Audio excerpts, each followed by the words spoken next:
ప్రేమము పెరికోను వేళ నమమును దలచేవారు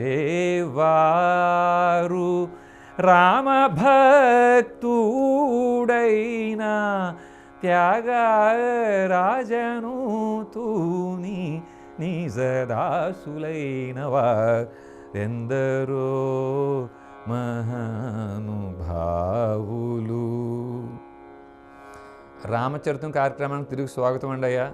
మనం నిన్నటి వరకు చెప్పుకున్నాము త్యాగరాజు స్వామి వారి ఘనరాగ పంచరత్నాలలో ఏ ఏ తత్వాల్ని ఏ ఏ లక్షణాలని ఉద్దేశించి ఆయన 4 కీర్తనల్ని మనకు అందించారో అది సాహిత్యం వరకు కొంత చెప్పుకునే ప్రయత్నం చేశామండి. ఈ 5వ కీర్తన ఎందరో మహానుభావుల్లో ఎవరు నిజమైన మహానుభావులు అనే తత్వాన్ని మనకు నిజంగా విశదీకరిస్తూ బోధిస్తూ చెప్పి ఉన్న విషయాన్ని కొంచెం తెలుసుకునే ప్రయత్నం చేద్దామండి అయ్యా. మానసవనచరవర సంచారము నిలిపి మూర్తి బాగుగా పొడగని వారెందరో మహానుభావులు. మానస వనచరవర సంచారము నిలిపి మూర్తి బాగుగా పొడగనేవారు మహానుభావులు. ఈ మహానుభావులకు ఉండేటువంటి లక్షణాలు అటండి మనం సహజంగా చెప్పుకుంటుంటాము. ఆయన మహానుభావుడు, ఎందరో మహానుభావులు, ఈయన మహానుభావుడు అని చెప్పుకుంటుంటామండి. ఎందరో మహానుభావులు అందరికీ వందనాలు అని మాత్రమే చెప్పి ఊరుకోకుండా ఈ మహానుభావులకు ఉండేటువంటి లక్షణాలను కూడా చెప్పుకొచ్చారండి ఆయన.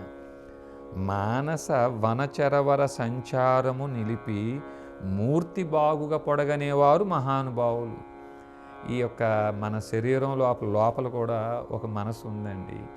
ఈ మనసు ఆ చెట్టు మేంచుకి ఈ చెట్టు మీదకి, ఈ చెట్టు మేంచుకి ఆ చెట్టు మీదకి ఒక వనచరం ఏదైతే మనం మంకి కోతి అంటాం కదా, ఆ వనచరం ఎలా అయితే జంప్ చేస్తుందో దుముకుతుందో అలాగే మన మనసు కూడా మన లోపల అటు ఇటు ఈ ఆలోచన వైపుకి ఆ ఆలోచన వైపుకి జంప్ చేస్తూ దుముకుతూ చెలిస్తూ సంచరిస్తూ ఉంటుందటండి మానస వనచరము.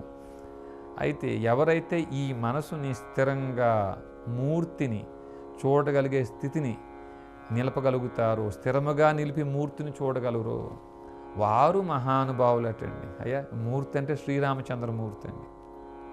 మూర్తి అంటే అండి ఎవరటండి అయ్యా? వేద ఆగమ శాస్త్ర పురాణాలకు ఆధారమైన నాదసుధారసం బిలను నరాకృతాయే.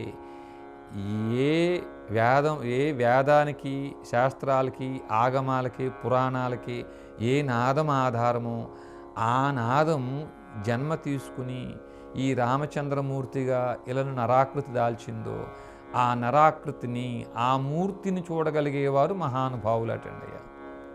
నీ మేను నామ వైభవంబులను నీ పరాక్రమ ధైర్యముల శాంత మానసము నీవు యనువచన సత్యమును రఘువరని ఎడ సద్భక్తియు జనించకను దుర్మతములను కల్లజేసినట్టి నీ మదినెరింగి సంతతంబునను గుణభజనానంద కీర్తనము చేయువారెందరో మహానుభావులు.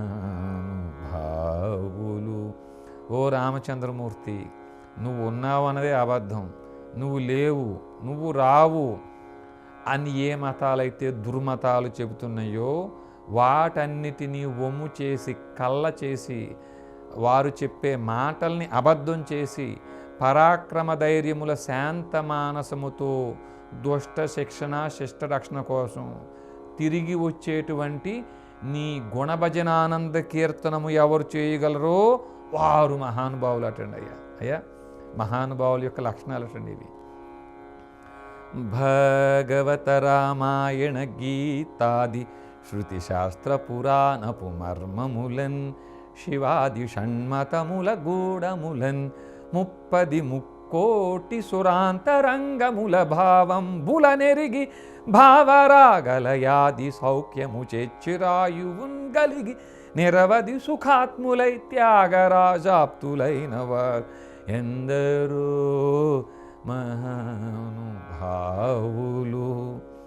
భాగవత రామాయణ గీతాది శృతి శాస్త్ర పురాణపు మర్మములను శివాది షణ్మతముల గూఢములను 30 సురాంతరంగముల భావంబులనెరిగి భావ రాగ లయాది సౌఖ్యముచే చిరాయువున్ గలిగి నిరవధి సుఖాత్ములైన వారందరూ త్యాగరాజు ఆప్తులు, వారు మహానుభావులటండయ్యా. అయ్యా, ఇట్లాంటి లక్షణాలు ఎంతమంది కలిగి ఉన్నారండి?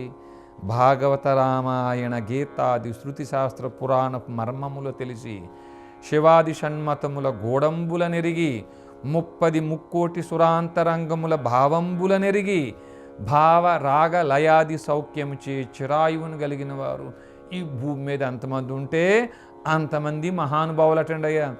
ఇలా మహానుభావుల యొక్క లక్షణాలన్నీ తెలియజేస్తూ ఎంతో తత్వాన్ని, నిజతత్వాన్ని, సత్యాన్ని తెలుసుకోవడం కోసం, రాముడి యొక్క నిజమైన తత్వాన్ని తెలుసుకోవడం కోసం మనకి పంచరత్నాలని అందించినటువంటి త్యాగరాజు యొక్క ఆత్మ లక్షణం హనుమంతుడితో హనుమయ్యతో సరిపోల్చదగ్గదని అయ్యా ఎంతోమంది పెద్దలు చెప్పినప్పటికీ మనం కూడా పంచరత్నాలని స్పష్టంగా 1-4 సార్లు విని ఆ నిజమైన తత్వాన్ని తెలుసుకోగలరని ఉద్దేశంతో ఈ 4 మాటలు చెప్పే ప్రయత్నం చేస్తున్నామండి అయ్యా.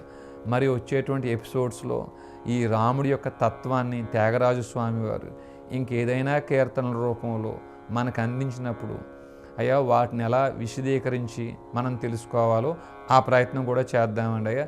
అప్పటి వరకు సెలవు. నేను మీ వీరరాఘవ.